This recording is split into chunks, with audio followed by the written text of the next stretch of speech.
being who you are, you'd all be forgiven if you were suffering a little bit from reform fatigue. It's been a pretty rough ride in many respects, but July 1 is a start date for many of the reforms flowing from the Cooper Review, as you all know, and other initiatives. It's the first jump in super guarantee, My Super, Super Stream, the future of financial advice reforms, the empowering of APRA in this sector.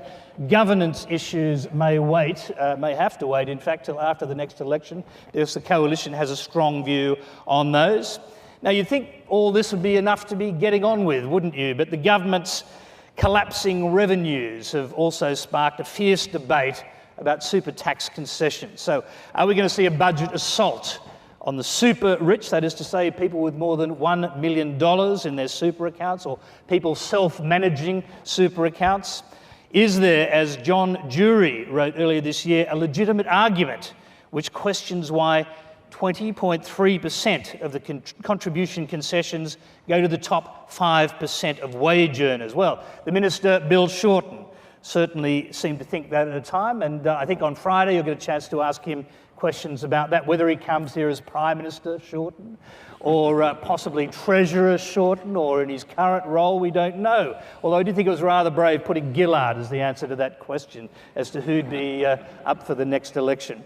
The rich versus poor debate is intensified, of course, when Tony Abbott said the Coalition would reintroduce the contributions tax for people earning less than $37,000 a year. Why? Because it's funded by the mining tax, and he intends to get rid of the mining tax.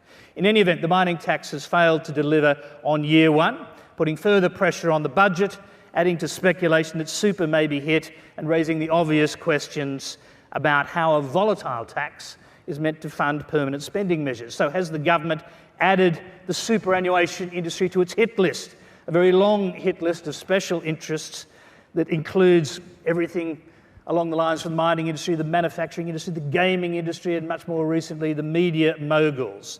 The latest effort alienating these media bosses with its ill-defined media reform package, has raised yet another uncertainty. Maybe Julia Gillard has pulled that one out of the hat as well in the past 24 hours. We'll wait to see. But this time, leadership is the big issue. And if the Financial Review is any guide today, there may be a leadership spill for the Prime Minister in just a few days. And of course, if Julia Gillard was rolled by Kevin Rudd, we'd have a new Treasurer 2 months out from the critical budget. So we have to hope he or she is a fast learner. So before we go to your questions and tweets, please note the prominent instructions on how to do those tweets. I see that some of them are coming in already, and do that. And as I say, we've got 6 microphones floating around the panel. Floating around the audience. Let me quickly introduce our panel. Gary Weaven, just all show us who you are. Gary's on this side. Gary Weaven is the Chair of Industry Funds Management. Michael Stutchbury is the Editor-in-Chief of the Australian Financial Review. Jed Carney is the President of the ACTU. Catherine Wood is the President of AIST. Stephen Mayne is a high-profile Australian journalist, shareholder, activist and independent politician who also happened to have invented Crikey.com. Ian Silk is the CEO of Australian Super, and Jamie McPhee is the Chief Executive Officer of the ME Bank. Please welcome our panel.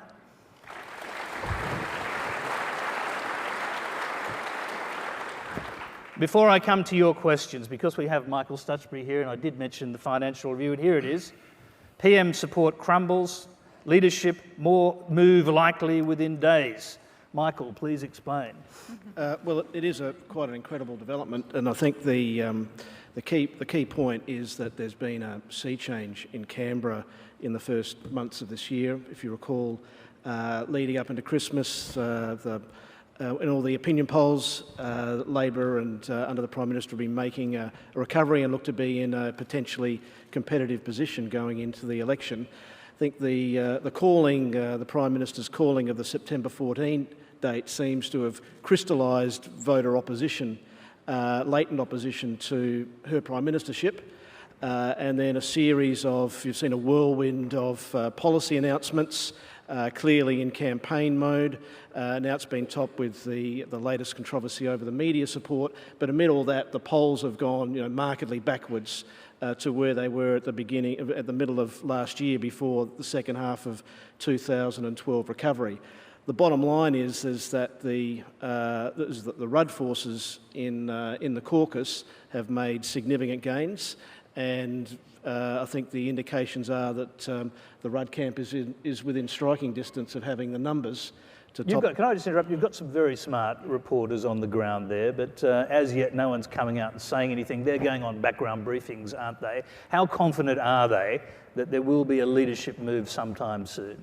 I don't think you can be sure that there's a leadership challenge this week or even next week, but I think the key thing, and it's recognised in Canberra, and you've seen the names named. For example, Mark Butler, the South Australian left representative, has moved from the Gillard camp into the Rudd camp. So you're getting a shifting of key Labor figures into the Rudd camp, and as incredible as it seems, I think nothing's certain in Canberra, but this is a real distinct possibility that this could happen within days, or if not within days, over the coming months. But as I say, nothing's certain about all this. All right, but I'm going to briefly ask you one more question, then we'll move on to hear from some of the other panellists and their views on this. But is it definitely Kevin Rudd? Because why not a compromise candidate? Simon Crean's been talked about, for example. Well, I think anything could happen there. That Rudd is definitely gathering the numbers, and there is a big shift to him. But just when you contemplate the idea, it is such an extraordinary idea, and the mayhem this would cause at the top of the government would take out the Treasurer and other senior ministers. That would cause such mayhem that there's always the possibility of a third candidate. Jed Carney, would the ACTU resist a move to reinstall Kevin Rudd? Well, the ACTU is not in a position to do that. I mean, we don't actually determine who's the leader of the Labor Party, and I know this is a very difficult thing for people to behind believe. The scenes. Well, there are affiliated unions. There are unions, big unions, powerful unions who are affiliated to the Labor Party, and as such they have a right to be involved in those discussions, and I'm sure they do. As President of the ACTU, I know it's hard to believe, but I am not involved in those discussions. From our perspective, I have to look at policies. That's all I can do, and I have to look at what the government has delivered. And I have to say, and I've said it on record before, that the government under Gillard has delivered some very good things for working people, not the least of which has been in the superannuation world. Let's hear from another journalist, because you're a little freer to describe what you think might be happening. Stephen Mayne. Oh, well, I guess the New South Wales right has abandoned Gillard out of complete self-interest, courtesy of people like Eddie Obeid. They're heading for a disaster, and self-interest kicks in, and the polls say that Kevin Rudd can save them. So I think that's the dynamic. I don't think you'll see the napthine option where Gillard is tapped or goes to someone she can accept, as occurred in Victoria, because none of the other candidates, be it Crean, Combay, Shorten, will deliver the poll lift that will save the New South Wales right. So my view, self-interest will prevail, and they'll make the change at some point in the near term, and that will probably trigger an earlier election than September 14, because someone, whether it's a Gillard supporter or some of the independents, will pull the plug and force the poll. Yes, Gary Weaven, I'd like to just get your perspective on this. If there were such a change and it came before the budget, which would be quite extraordinary because it would necessitate a change in the Treasury, almost certainly, because Wayne Swan wouldn't stick around, you'd assume. What implications do you think that might have for your industry with such big issues pending in the budget? Well, none. If the pundits in the audience here are right about the outcome of the next election, won't matter who the Treasurer is, will it? Oh, so you're actually not looking at the budget as meaning anything, in fact? Well, I don't think the government's going to be in a position to implement anything if they're so, badly placed in the polls. I mean, if that's right, that judgment is right, then the whole issue is, what are the policies of the opposition? That's the interesting question. What are they going to do? Right now, they're moving an amendment today, as we speak. They're moving an amendment to part of the My Super legislation in Canberra to impose a 1/3 independent trustee requirement only on public offer industry funds. Not on non-public offer industry funds, not on retail funds. No, so you identify that as a move. You identify that as a move against unionists. Well, it's an immature act of hostility, and you hope, sometimes when people get a job they improve, so you hope that in government, if they do form a government, they would actually have policy, related to some sort of data. Or outcome. What the data says in this case is that the worst performing sector is left alone. The sector that has the biggest problem with lack of independence is left alone.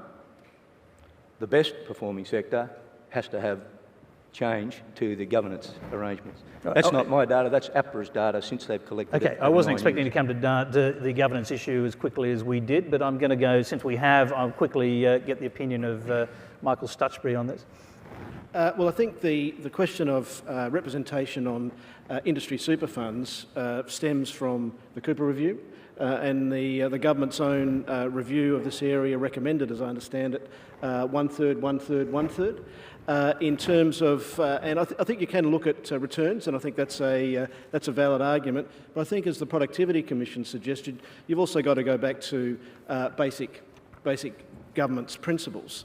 And to my way of thinking, having industry funds, which really get a part of, and maybe we'll get into this, are really part of the whole industrial relations arena. And I think there is an issue with having what is a financial services, part of the financial services industry, and a retirement savings being part of the industrial relations machinery. I think that is an unusual situation, one that's crying out for some scrutiny, and something to me that says we should have some independent members on an industry super fund. That seems to me to be a reasonable thing. I'm going to go to we've got a tweet question that's come in, and I'll throw it to Kate, actually. After what currently appears to be a likely coalition win, is the equal representation model of governance worth fighting for? Should we not just, and I imagine that is, should we not just cooperate? Well, as Gary was saying, it is a bit hard to be defending and fighting for something which has outperformed every other model that operates in the superannuation sector. We've just had a statement about independence, that it is a good thing to have more independence on super fund boards. Super fund boards, most of the people on them, 99%, would qualify as an independent under a corporate definition of what an independent director is. They are not part of management. They are not from a company that has a superannuation interest that runs a superannuation fund. So the whole notion of independence, it's the nomenclature is incorrect. And I like the whole thing of the whole arena of IR that has been referred to. The whole IR arena is about members. The whole IR arena is about looking after people. And then there's the glowing reference to the financial services arena. The whole arena of financial services is about making profit. And it is indeed where super has been run in a retail sense in the financial services sector, that profit has led to lower returns and greater cost, and conflicted people on those boards, employees of the organisation that's making a profit out of running the product, are meant to be acting in the interests of members. Okay, but I'll just go back to what the question says. If there's a likely coalition win, you've got an 80% result, 80% plus, I think it was 85%. People here believe there's going to be a coalition win, which means if they decide to do this, you're just going to have to cop it. So you can make those arguments, but is it going to cut the mustard with the coalition? I doubt it will cut the mustard with the opposition. They have an ideological opposition to trade union people being on the boards of super funds. Okay, let's go along the panel. I want to hear from the panel on this side, and Stephen Mayne, we'll start with you. Well, Kate, I've run for 40 public company boards. I've run for the board of the Shareholders Association. I've run for City of Melbourne, got on those last two. I'm a member of an industry fund. I'd love to be able to run for the board, but I can't, because at the moment it's a closed shop, just with the employer associations and the unions. I completely agree that you've outperformed, that as a sector you've outperformed, but I think the reason for that is probably more to do with your low-cost, low-fee structure than the quality of who has been appointed to the boards necessarily by the unions and the employer group. So given that your funds are always voting against affiliated or non-independent directors at public companies, that you do it regularly because you argue in the public company space in Australia, where you put 30% of your funds, you argue for a majority of independent directors. So I'm struggling to see why your sector is so resisting the idea of 1/3. Maybe 1/3 is too much, but it should be at least a couple, in my view. There are questions around... Three, says the coalition. Well, two or three, I think there should be some. There is a question of who appoints them. I don't think you should have member votes because your members are thoroughly disengaged, and I think populist campaigns to get on super funds would be difficult. So I'd support a model of APRA appointing genuinely independent, skilled directors to supplement the good-performing boards of the industry funds as a governance initiative. I think that would be a good structural change. Okay, I'm going to go. Would you love to take responsibility for the outcomes of funds by having appointed the directors of them? Let's hear from Ian Silk. I must say, I struggle with Stephen's argument that industry funds have outperformed despite their boards. Well, imagine if they'd underperformed. I bet there'd be a direct causal relationship there. But their empirical data is not as thin on the ground as people say about this. And I must say, as a personal position, I'm not too fussed about a third. But the notion that it's A, mandated, and B, would only apply to part of the sector really goes to the heart of what this issue is. And it's a political argument. It's not really a governance argument. So, as somebody else said, industry funds have outperformed retail funds, so there's no crushing argument there. But APRA released a little heralded paper in 2010, which really goes to the heart of this issue, I think. They looked at how retail funds and industry funds dealt with related parties, and they said the costs that were charged to industry funds on the one hand, or profit for member funds rather, and retail funds was about the same when they went to external third-party providers. But when they dealt with related parties, industry fund costs were exactly the same, about 50 basis points. But retail funds, their fees when they dealt with related parties was about 133 basis points. Now, that is empirical data writ large that there is a governance issue in this industry, but it's not in the industry fund sector, and it is most squarely in the retail sector. Okay, it's a quick question because you're obviously passionately against this, but... no, well, as I said, I'm passionately trying to find a rationale for it being pursued so the Cooper zealously. Review might be one rationale. Yeah, well, because that was one person's there are view. many reforms that stem out of the Cooper Review, which you're now facing. So just a quick question, what would actually change if you had some independent directors on the boards? Well, as I think Kate might have said, for most funds, very little would change because in Australian Super's case, for example, Australian Industry Group nominates directors. They've nominated directors who have no relationship with Australian Industry Group whatever, other than the fact that they agreed to put people on the board. Let's go to Jamie. I think it's very simple that I don't think black letter law works in these cases. You're trying to legislate for capability integrity, and you just can't do that. So I think it's very simple. What you want around boards is people that are capable and that have integrity, and ultimately I think the market decides that. If you've got industry that outperforms, then the model's not broken, and I don't believe black letter law solves that one iota.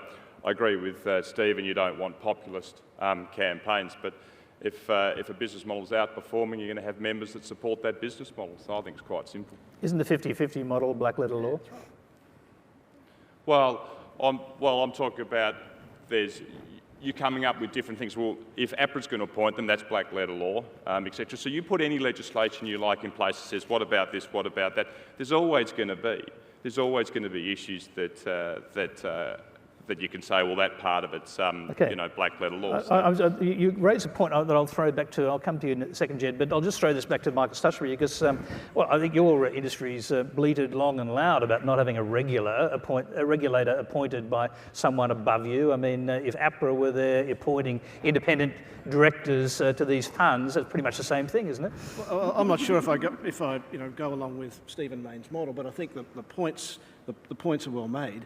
And if I was advising the industry super funds, I'd advise for them to embrace the model of more diversity on the board to avoid regulation. And I'm not an expert in superannuation, but it seems to me that, sure, the retail funds, there's a lot of work to do on improving retail funds, and that's happened over the past years and continuing to do. But I think it clearly stands out that it is an oddity the way the governance of industry funds are Are you worried about the union involvement? Why is it an oddity? Well, okay, hang on for 1 second, Gary. I just want to establish something. Are you actually worried about the union input in these funds? Well, when they say about the members, I think on many industry funds, union members are not a majority. If they're clients, I think, as much as members.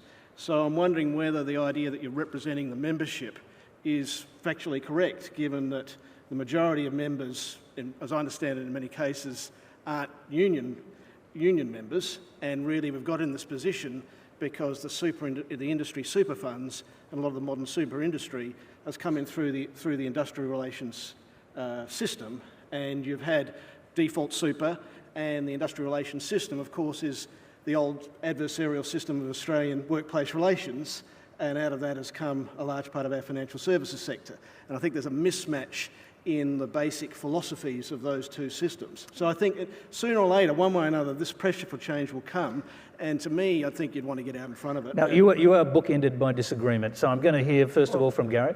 I don't really see why it is an oddity that an institution that exists to look after working people has people specifically charged to represent those workers for half the board. I don't see why that is a problem, and there may be other bodies that would be equally as good at representing working people and their voices, but the employer associations and unions have proven pretty effective at it. And the other thing is, of course, they started them. So AMP starts a super fund, they appoint all the directors. ANZ Combank starts a super fund, they appoint all the directors. And are there independents? Is there a cry from anyone about lack of independence? No. Okay, now the tweeters are having their say, which is good. Trio had independent directors. They did not stop a massive fraud. Where's the evidence about the performance of directors, Jed Carney? That's exactly what I was going to say. You can't tell me that every single director on every retail fund in this country is purely competent and put there, entirely on merit. Now, I want to say that this is the attack on the governance of industry funds is ideological. I agree with Ian, there's no doubt about it. It is purely directed at the unions. There are people out there in the political world that can't stand the idea that workers' capital, and that's what we call it, that unions actually have some say over these billions of dollars that are out there in the market.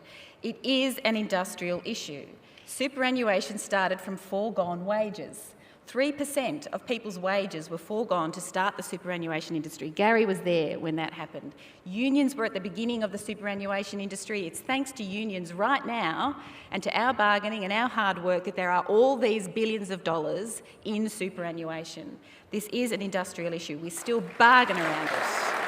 Absolutely. Jed, so let me ask you the obvious question that I asked to the other side of the panel, and that is, what would actually change if you had some independent directors on the boards? Well, I don't think a great deal would change, but what would concern me was that you would remove that absolute, complete best interests of the workers from the panel, and I really think that, you keep citing the Productivity Commission report or the Cooper Review as the be-all and end-all. There is actually an OECD report that says the representative model is the best model because it removes conflict of interest.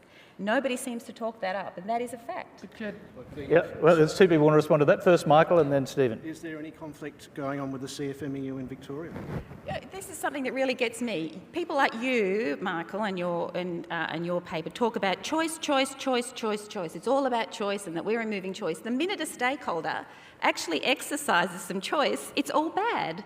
Why shouldn't a stakeholder like the CFMEU actually have a process whereby they look at the governance, the investment models, etc., of a fund? You don't feel a little uncomfortable with... Michael, you might need to get closer to the microphone. You don't feel uncomfortable with what is really quite a radical union in Victoria wanting to put pressure on the trustees. But what they've actually done is threatened that they will recommend that their members look at another scheme. Now, they haven't actually done it. There is dialogue going on. The CBUS has been a good fund. It's stuck to its position. Yeah. There is actually, at this moment, not an actual problem but there is an incredible beat-up. All right, now Stephen Mayne said there is an actual problem, that it's a closed shop effectively, so let's hear from him. I guess the conflict of interest question, I was going to throw in a couple of examples. When Pacific Brands made their big offshoring decision because they were going to go broke, many investors had lost a lot of money as their share price was crashing, as had a lot of industry funds. When they made that decision, they got absolutely smashed by the unions, which attempted to put a lot of brand damage on the company for making what I think most people in hindsight would say was a rational decision to maximise the value of shareholders. So as I watched that, I was sitting there saying, well, are industry funds trying to maximise the Pacific Brands share price, or are they trying to preserve the jobs of their members? And the second example I had is I'm a City of Melbourne councillor, and we've just had to write out a cheque for $10 million in Victoria to plug a sector-wide $450 million defined benefit hit that our sector has faced. Now, I look at the two ASU reps on the board there, and I say, why wasn't Vision Super warning us about the liability impacts of generous EBA negotiations to councillors in Victoria to help us manage this risky liability, which is the long tail of DB? And the answer is that Vision Super hadn't done an actuarial assessment for 3 years. And I argued that they didn't want to know how bad it was. They should have done one every year, and I felt there was a conflict of interest where the ASU was on the board of Vision Super, managing that liability, and at the same time negotiating pay rises above inflation that were causing this liability. Before I get Kate to respond to that, let's get a microphone down the front. Let's get a microphone down the front, because we've got a question from Colin Tate on the floor, and I'd like to come to that next. Kate. Oh, okay. Do you want to respond to Stephen's general argument? Look, lots of things happen out in the big world between different parties that affect the value of companies. And there's lots of things that happen by the management of companies, about their operation, whatever. There is no direct link to the decision-making on the super fund board in terms of the ultimate value of the company. The board makes the decisions with the best information that it can, impartially in the interests of its members. And that's the only way, legally, we can operate. All right, before I go to our question on the floor, I've just noticed the tweets once again are responding to the conversation. Can the AFR focus on the oddity, in inverted commas, of only 16% of listed board positions going to women? Michael. Is that on topic? We're going to get into other sort of issues. I think it's just a little side slap, and they'd like you to respond to it. Well, you know, we could have a big discussion about that. But I suppose it does raise the issue of whether industry funds are quasi-political organisations, and are they focused on purely maximising members' returns, or are they focused on other type issues, of which you may or may not agree with? You know, it may be a wonderful thing to have. What are the other type issues? Just name well, we sort of investing in certain types of products that are considered to be, you know, we shouldn't be investing in. Not liking a particular construction company because we're trying to take over the workforce there. I think there is a good thing about, in some ways, in the industry. One of the many good things. Don't get me wrong. I think there are many good things with all of this. And one of the things is that now having the average Australian worker building up over their lifetime funds of retirement income of $1 million or more, which now may come into the Treasurer's sights as being rich, but that of course is what you probably need to have a reasonable lifetime, a reasonable retirement income. I think it's a good thing that workers and even some union officials go on the boards, and they realise now that profits are a good thing, and that the profits that are made by companies are really owned by average workers. So I think that's a good thing. Okay, Gary. Finally agree with something. Yeah. Finally agree with something. Muzzle tough. Which part do you agree with? What about the fact that some funds apparently have a quasi-political function because of the union connection? I think what trustees cover, the other point, of course, trustees cover by trustee law, and they have to therefore act according to that trustee law. That's the essential thing. Do you freeze out certain construction companies because the union's not able to get in there? They have to act in the best interests of the members of the funds. Sometimes, you know, they have to balance interests. They have to act in the best interests of the members of the funds. Clearly, the overwhelming part of that is the long-term not short-term, long-term returns, net investment returns, after all the costs. That's the main part of it. It's not the only part of it. For example, trustees need to think about what sort of a world there will be in the future. Will there be an environment in which to make investments? Will there be a decent country to retire into? I don't think these things are illegitimate at all, frankly, and I think it's actually ought to be up front. All of those issues ought to be up front and ought to be debated. And I don't think as an individual you behave without regard to, I don't, as an individual behave without regard to ethical issues and social issues, and nor do I think you need to when you're representing people. All right, let's go back to gender. Let's go briefly back to the question that was asked on gender issues, and we've just got another one there before I go to the floor. Ian Silk, that must be, thoughts on board diversity, females and younger talent on super boards, ? And Stephen Mayne, thoughts on female quotas. Ian. I went to an AICD function in Melbourne just last week, and a doyen of the director community in Australia, a bloke in his 60s, I suppose, was talking about this issue, and he trotted out the line that why would any organisation confine itself to half the gene pool of the population? So, of course, we should be looking to increase the number of women on boards, was his first point. And the second point was if there's not progress in that direction in the next 2 or 3 years, we should give serious consideration to quotas. So the first line's been there forever, but for me, I know there are different views, and a lot of women who are active in this area, there's sort of a difference of views about it, but I don't think that second position stands up. Wait another 2 or 3 years for what? We're at this position after a couple of decades of some level of agitation, and including in the super area, it's slightly better in the super industry, but the 16% figure that's quoted pretty often in corporate area says that something needs to change, and willing it to change and advocacy for change has produced the dismal position we're in. So for me, I'd support quotas. All right, Stephen Mayne, quickly on quotas, and we'll move on. I find the most effective tactic is to go to an all-boys board at an AGM and say that I've heard that the federal feminist Catherine Devaney is running for your board next year. You better get on with the job. And the likes of Newcrest, JB Hi-Fi have all appointed a first female within 3 months of making that threat. So that's a good tactic. The other thing is we're doing a policy review at the Shareholders Association at the moment, and we have a very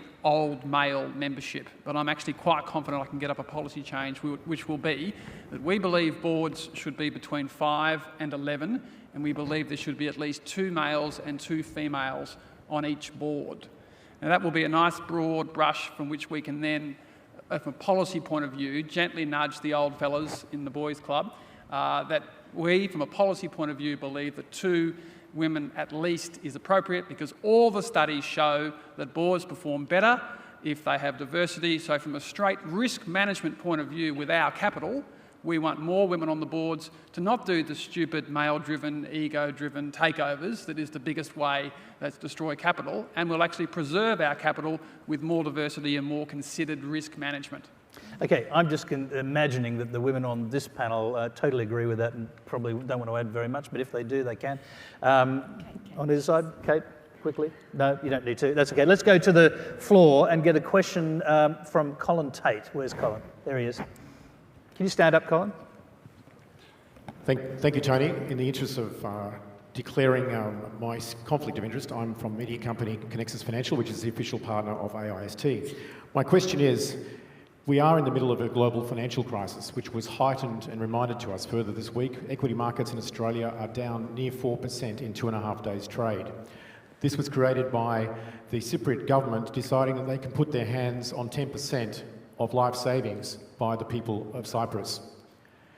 At what point is our tax system going to be fair? Is it now? If not, how do we make the system equitable? And then how do we encourage governments of either persuasion to leave their hands off the super policy settings? Okay, I think we'll start with Kate. I think there needs to be deep thought in terms of the whole super system, and we keep getting into this cycle of a change here, a change there, people get concerned, worried, it seems to be piecemeal. And so there's one argument that says no change, stop, we don't have any more change. And that is unsustainable. There are clearly things about the system that could change and should change, but it should be ideally in a bipartisan way. It should certainly be with great consideration and decent lead times, but we need to reconsider the post-retirement phase. We also must make sure that the system is equitable and sustainable. So that's the obvious question. Then we'll just pursue this with you for a little while and then we'll go around the panel on this. Do you think that equity should be introduced into the super system because of that balance between the rich actually getting more drawdown from their tax concessions than the poor? Do you think that should be flipped or changed in any way? Because one of the things you hear from people who are involved in super funds generally is they don't want anything touched. Well, I certainly absolutely support the low-income superannuation contribution, which is under threat if there's a change of government, which is where currently, well, not at the moment actually, but with this change, it stopped the situation where the lowest income workers were actually being taxed more on their super contributions than they would be if they just received it in their pocket. So absolutely, there needs to be some difference in the tax treatment of super to get equity in the system. So that's the system that the government's put in place. Yeah, the coalition plans to get rid of that because it's funded by the mining tax. That's right. Is that actually a reasonable position to take when it's been funded by a volatile tax that actually hasn't raised very much money in its first year? I think it's not unreasonable to expect them to have a policy position about that issue separate to the mining tax. It is such a stark equity issue that people can pay more on their savings for retirement in tax than they would if they received the money in their pocket, that they should have a fundamental commitment to it. Gary Weaven asked us to contemplate the idea of what would happen under a coalition government, since most people here think that's going to happen. First of all, let's hear your argument about that coalition plan to get rid of those tax concessions for people earning under $37,000. Well, that's crazy. I mean, that's crazy policy. I think everyone, when they're being objective about it, does recognise that the Costello amendments, before he threw in the towel, were very bad policy and were increased the degree to which the tax system on super was regressive. That is, was very generous to a whole lot of people. Unfortunately, all the ones who piled in then got hit by the GFC, so it didn't work out too well for all his mates. But nevertheless, it's left us with some imbalance, in there. So, let's imagine that Wayne Swan is still Treasurer at the time of the budget, and he takes a big swipe at the concessions that rich people get, or richer people get, what some people refer to as middle-class welfare. Would you, in the industry, support that? I think that if it's part of a plan, a total plan, and if it recognised phasing, you shouldn't change things suddenly, I think. But do you think they're talking about a plan here, or is this just a desperate scramble to actually get money because their taxes? I'm not endorsing what they're doing. Yeah. Okay. I don't know what they're going to do. Yeah. But I'm not endorsing it. What I've said consistently, I would much prefer obviously I make the point if it was bipartisan was possible, it would be great.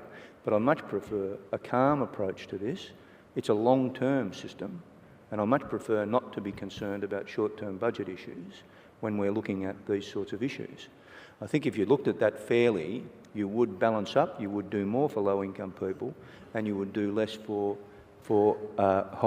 very high balance people or high-income people. Okay, so just to get this straight, do you think the government has time in this brief period when they realise that a huge revenue hole to actually do that in a reasonable way? They haven't shown a sign that they intend to have a major discussion or dialogue about it. It does seem to be getting looked at as a short-term issue, and that's, I think, unfortunate. Michael Stutchbury. Yeah, there's no evidence of a plan, and I think this is part of the problem with the politicised nature of superannuation, that it has become it is a political football in Australia, and both sides attack it from their own point of view. Of course, I think the whole electorate is really underestimating the amount of the size of the budget hole that the country potentially is in. Like we did until just before Christmas, everyone was under the delusion that the government would be able to deliver a surplus this year. And of course now that's thrown out the window, and there's no commitment at this stage even to a surplus next year, and we see a new round of fiddles with some of the spectrum auction payments being moved from this year into next year. They're sort of undoing some of the fiddles to try and get a surplus. I think this budget hole is going to be an issue for the rest of the decade. That we've spent a large part of the mining boom revenue, which Martin Parkinson, the Treasury Secretary, called a bubble. We've spent it, and we're promising more out into the future years. And the thing with the low income super rebate was that, of course, it was financed by the mining tax, and that's a volatile tax. It's not going to bring in the revenue. We're now going to go into a period with falling commodity prices, iron ore and coal prices, where for the previous 10 years we had basically a national pay rise on top of everything we produced. Now that's going to go into reverse with falling prices for our exports, and that's going to produce a national income squeeze, which in turn flows through into the budget, and we find out that we've promised too much out of the budget. So I think super is very vulnerable to, at this budget, and there's no evidence of a substantial plan. It's on the run budget emergency measures, and this is going to be the case for the next several years. Okay, we'll go right down the end of the panel to get a response to that, and I'll start with Jamie and I'll come back to Ian. Oh, look, I think the comments that have been made, I don't really have anything to add that's already been made. Are you worried that the Treasurer may pull something out of the hat without serious consideration and debate to fund a big revenue hole, and that he'll pull it out of super? Of course you've got to be worried about that, because at the end of the day that's politics, isn't it? And when you've got a pool of funds of what, $1.5 trillion, it's a logical place to go.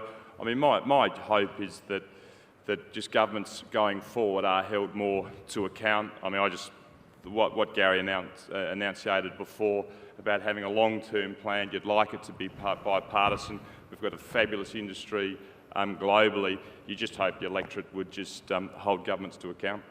Ian Silk, and I'll just raise this issue. I mean, the government actually did have a consistent and well thought out tax review.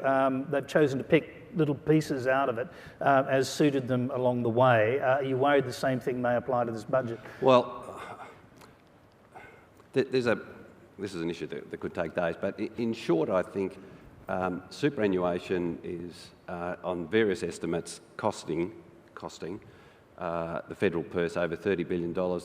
It's in some quarters estimated to go to $45 billion in just a few years' time. It's not sustainable. In the long term, that's not sustainable, particularly with the ageing of the population and all the demographic issues that are going on. It's not sustainable. So the issue is not, the industry can't jump up and down, stamp its feet and say, we don't want any changes to super. I think the issue is, what are the best changes?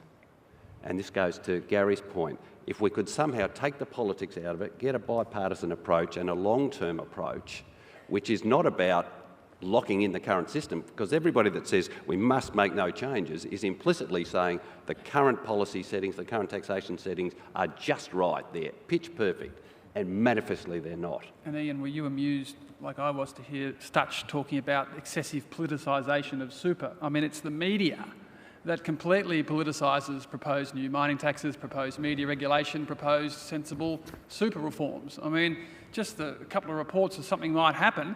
We don't get a rational debate about the $45 billion projected concessions by 2015-16. We just get this hysteria, the usual vested interests, the usual don't change anything negativity. And I think if you look at a budget which is in structural deficit, like most democracies are around the world post-GFC, you rationally look around and you say, I need to raise some money. You've tried with the miners, you should have done that. But again, the media campaigns have stopped it from happening. You've got to look somewhere else. And I think that Howard unwinding the middle-class welfare that Stutch usually complains about, such as the exemptions on tax for over 60s earnings, things like that, would be a sensible move on middle-class welfare to help shore up a budget which is in structural deficit. But just very briefly, do you think it's okay for that to happen behind closed doors with the Treasurer juggling diminishing returns from a tax that he brought in, etc., etc.? Or should it be done in an open way over a period of time? Because we're talking about what happens between now and the budget. Well, RSPT was not how you do reform. Put it in the budget before you even have a discussion. Media regulations do it all in a week is not how you do reform. So there's a few implementation issues with you should be consulting, obviously. They should declare the size of the deficit, which they've done. They should say we're looking at these 3 or 4 things, and then we should have a sensible public discussion about whether you're going to slug the low-income earners earning less than $37,000, which is the coalition is proposing, or whether you're going to tackle the millionaire middle-class welfare recipients that Costello and Howard created. And, and you've got to probably try and raise another $2 or $3 billion a year. Ian wants to get back in. Yeah, just 2 quick points. This is not an issue for Wayne Swan and this Labor government. This is an issue for the next series of governments. People who haven't read Joe Hockey's speech in April last year in London about the end of the Entitlement Society want to read it because it's actually a pretty fine speech. But Except when you ask him for any details. Well, he says it's all very well for other countries to end their entitlements, but not here. Well, I did personally ask him about middle-class welfare across a whole range of things, and he refused to get into that. What I'm saying is that we've got a long-term challenge here, and it's not about what the government might announce next week or the week after that. The second thing is that the fevered response to the Fin Review's piece about what the government might have been announcing a few weeks ago that the Prime Minister then said that they were not, just reminded me that the financial services industry and the super industry as a key part of that, we just need to remind ourselves that we represent more than the richest 5% of people and people who work in this industry. There is all this emotional nonsense about increasing the taxes on people who've got more than $1 million in super. Well, I'll tell you what, most Australian super members would crawl over broken glass to have that problem. Most Australians haven't got anything like $1 million. Yeah. Jed Carney. Yeah, if I had time and it was another panel, I would actually take issue with Ian's point about entitlements, because I don't think they're entitlements, I actually think they're rights. I think any civil society should be able to provide adequately for some basic rights for the vulnerable, for women, for children, around health, aged care, pensions, etc., etc. So that would be another discussion I'd like to have another day. But on the issue of this... Would you make an exception for so-called middle-class welfare? Yeah, look, I think, for me, it's about asking the question, are we looking at this to raise revenue, or are we really wanting to make the system fairer? And no one can agree on the question, I don't think, and that's the problem. And, you know, it's all very well to say that we should do it in a sit down and all talk it out and all discuss it, but when you can't agree on the question, that's impossible. I've been in discussion, round tables about super, as everybody has here, where I've heard, for example, people say you shouldn't take money away from the wealthy people. They've worked hard for it, they've earned it. And the poor people haven't. Like, you know, the low-income people haven't worked hard, they haven't earned it. You know, you get those types of irrational things come out. I'm not sure. At some point, there needs to be leadership. And governments are elected to lead, and at some point, governments have to make a decision. And so, you know, it can't all be consensus-driven. All right, well, Michael, you get a right of reply because your name was taken in vain a few times over here. Yeah, well, I think, you know, I think the people here would, by and large, agree that any sort of short-term budget measure affecting superannuation for revenue purposes is something that the people in this room would get pretty excited about, and certainly the readers of the Financial Review would get pretty excited about. I think as I suggested before, you know, $1 million superannuation balance, and people are even talking about 800,000 at the end of a whole working life, is something that I would have thought this system is aiming for the great majority of Australian workers to actually achieve over their life. In fact, some people have no other asset as well. You have to remember that. So I think this is the idea and of Stephen's point about how it's the media beating things up. I think in some ways the government is wanting to create a bit of a firestorm. The government is wanting to create a bit of them and us, a bit of class warfare thing as it retreats back into dare I say it, into its Labor movement heartland, and which we've seen. It wants to fight that old-fashioned Australian battle. And I think that there is obviously a place in the design of any good tax system for equity, but efficiency and incentives are also crucial, because that's what grows a bigger pie and enables more resources to be spread around. So there's always a balance, and we do have to look at providing incentives to people and to basically rewarding enterprise and get up and go, and people who are creative and create wealth in the society. Okay, here's a question that was sent in to us by Ian Moore. If you talk to Europeans, they find it hard to understand that Australia's retirement savings are available to retirees as a lump sum, and they're free to choose what they do with that lump sum. Europeans, on the other hand, always refer to their pension and understand their pension will have to last them for the rest of their lives. Aussies can take their final paycheck, buy a dream car, a boat, and then go on the age pension. My question, how serious are we in Australia about introducing mandatory super pension, and is there a political will to do it? Let's start with Gary. Well, I think the first thing is that the system is in transition towards an income stream system. It's in transition towards a pension-based system on a number of fronts. First of all, the preservation age has been gradually edged up as people's working life has been, and their life expectancy has increased. Secondly, there's been incentives, and there are incentives in the system, tax incentives, for taking money as a pension, and there's been a lot of progress over the years as a result of pressure from the industry to make the allocated pension system more and more flexible.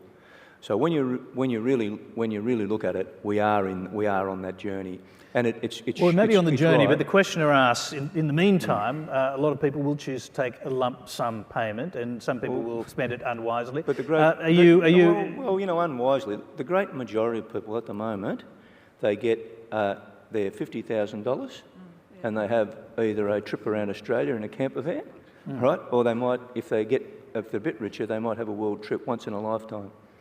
And that's what we had in mind when we campaigned for everyone to get super. So you wouldn't like to see that change? We don't. In other words, the freedom to choose. Well, I think that for the great majority of people, it is a very worthwhile benefit to achieve that they defer spending until their later years, so they're in a better position to pay for their health care and for some decent level of retirement. We need a pension system.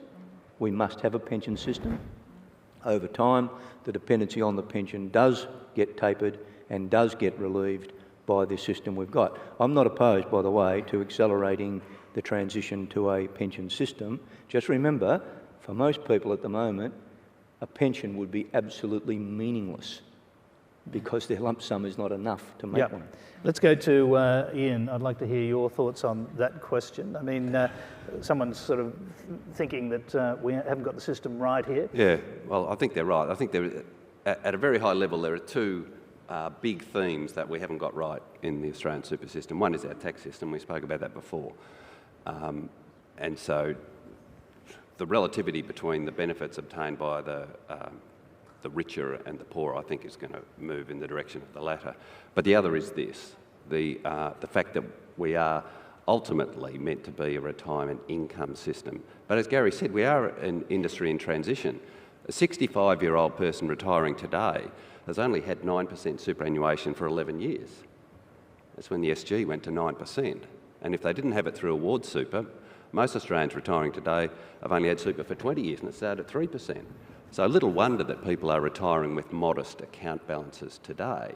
But in time, they're obviously going to increase. This system won't mature till the second half of this century. That'll be when a person entering the workforce receives 12% super and has it for a 40-year working life. So call it 2060 before we get a fully mature system. But I would take issue with Gary's last point about somebody who's got a modest, and in this context, let's call it $100,000 lump sum, that can be converted to an income stream which, put on top of a pension, can represent a significant percentage increase on their disposable income. The age pension for a single person, I think, is about $21,000. It's not a lot of money. I'm going to jump in there because we've got another tweet that's come in. How far away are we from the abolishment, I guess that's the abolition, of a welfare age pension with only self-funded super pensions remaining? Jed Carney. Oh, a long way, I would think. You would hope. I would hope. I hope we never see the abolition of a pension. No, I think we're a long way, just from what this discussion has been saying here. Michael Stutchbury. No, I can't see that happening. Yeah, not for. I mean, some people radically do make that argument. Kate Wood. I think part of our job is to absolutely defend the continuation of the pension system, and also it having keeping up with CPI and things like that. It is vital to women. You know, many more women end up on the pension with nothing else, or reliant on a part pension.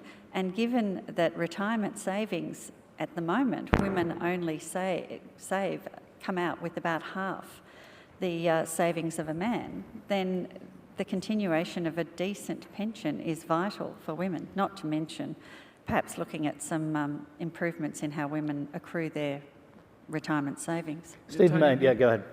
The commitments that we've made are probably unsustainable. We've got the baby boomers with modest balances, with very high, poor savings records and very high expectations of the aged care system. We're in structural deficit. You know, the Victorian government's got $29 billion of unfunded defined benefit liabilities. Your typical policeman who retires in Victoria gets 8.3 times final salary lump sum. Now, that's often $1 million. That sort of stuff is unsustainable. So there will always be a guaranteed minimum pension for everyone, but I think the increase you saw from the Rudd-Gillard government was very expensive, and ultimately the pressure will come down on public sector pensions and the overall pension, because we're in structural deficit and we've got the demographic train coming at us. Thankfully, we're in a much better position than most of Europe and many other places, but we're all facing the same drama. There's a tweet, Ian Silk for Minister of Superannuation. Thank you for that. I think we've got time. We're actually running out of time, and I'm just going to throw in one last question because it's quite a big issue, and it's from Mike Harkett. It's been sent. He's from the Council of Super Investors. Been sent in to us. Executive pay at listed companies is an ongoing issue for shareholders, companies, company boards, and the media. Arguably, publicly disclosing pay causes pay increases. CEOs know how much their peer companies are paying, and so push their boards to increase their pay to match. Now, super funds have started disclosing pay, and AIST is promoting disclosure in the interest of accountability. It's accepted that at current levels, super funds don't have a pay problem, but is there a risk of super fund CEO and executive pay spiralling upwards because of public disclosure? Kate. Well, I support disclosure. I think the members of funds have a right to know how their executives are being remunerated and their directors, so I support that. But undoubtedly, disclosure of pay can have a result in terms of increases in salaries. But I would say that a lot of boards already look at salary surveys and various things like this in setting executive remuneration, so how great an impact disclosure will have, I'm not sure. Yep, Stephen, do you want to get to that? And Jamie? Pattern bargaining of CEOs certainly did cause an explosion post mandatory disclosure. I was disappointed it took the industry funds as long as it did to move voluntarily on disclosure of pay, and I'm pleased that there are obviously pushes now to make it mandatory. And the only way that executive pay will come back to the field, because it is out of control, is if the shareholders, and many of them are in the room here, plus the ASA, start voting against members of remuneration committees who are going over the top. And we've seen some substantial reforms in the last year because of the excellent two strikes regime. And in our view, executive pay is coming back into more sensible territory because the shareholders have been empowered to hold boards that overpay their management team to account. Jamie McPhee. I was just going to comment, we've really come the full circle here, hasn't we? Because this comes back to capability of boards, doesn't it? Like at the end of the day, the fact is that when pay started to get disclosed, they got ratcheted up for that whole comparative argument. So I would bring that right back to a little bit along the lines that Stephen was saying, that yes, I mean, people want disclosure, but I think you've got to be careful what you wish for. And at the end of the day, the other argument is that these shareholders are voting in boards to reflect their best interest, and this is part of that whole equation. So whether it's disclosed or not, I think there's a good argument each way, or both ways, but the critical factor is capability of boards. Ian. I think the question ultimately turned on, will the problems that we've seen in corporate Australia manifest themselves in super fund land? Well, only if boards are incapable of showing a bit of discipline in super fund land, and I don't see too much signs of that. Yep, Gary? I reckon it's really good timing because I chair the REM committee of ME Bank, and Jamie and I have this discussion often. I thought we might get a bit more concession out of him than you got so far. But I do think that, I mean, I agree with most of the other comments, and Stephen and so on, but I do think there is also a market and international dimension to this, you know. It's because boards do get criticised, you know, if the CEO moves on immediately, they move to the global search, you know, the professional global search, because they'll get criticised by the analysts and the media and maybe their shareholders if they don't do that. As soon as they do that, they're in a world of these crazy multiples of average weekly earnings. And, you know, what's remarkable is the extent to which that's blown out in recent years. This really is the sort of the predicted rise of the technocrats. They have actually, as a class, stolen, you know, fortune. This is the new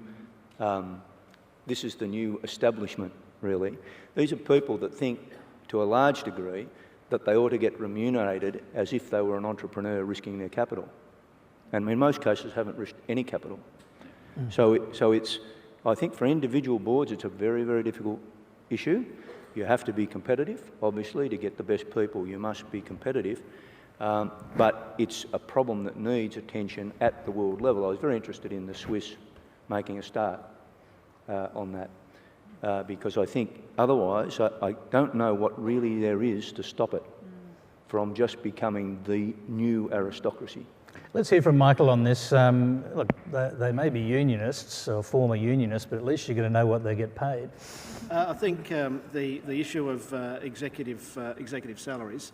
Now, Stephen's made, you know, quite a big impact in terms of the tension between the shareholder class and the executive class, and there's a tension, and there's definitely a place for activism, and we've seen that there. I think one of the issues will come here as the super industry gets, you know, bigger and bigger and bigger, and there's economies of scale in this, no doubt, and there will be pressures for consolidation. These will become very, very large, and they are already very large financial institutions. They will need, as I said here, to attract the top talent. And so I think they'll move a long way from being, you know, the little mutual, the credit fund, to being very large financial institutions. And, you know, they'll have to pay quite high salaries to get the top talent. I'll tell you one reform we should do. The Directors Club, the Institute of Company Directors, have just formed a global network of director institutes, and John Colvin is the inaugural chairman. And I'm pushing inside the Shareholders Association that we need to establish an international shareholders association. And the first thing that we should do, and we should work with the instos on this as well, is sponsor the establishment of an American shareholders association and legislative change in America to empower shareholders, because at the end of the day, executive greed is one of the biggest exports of America. Is that they have polluted the world market for executive pay. It started in Australia with Bob Joss and Sol Trujillo and Paul Anderson at BHP. Whoa. So we need to tackle executive pay in America to get it back in order globally, because that's the biggest cause of the blowout. But Bob Joss saved Westpac. What was the... Your uncle could have saved Westpac. I mean, you know...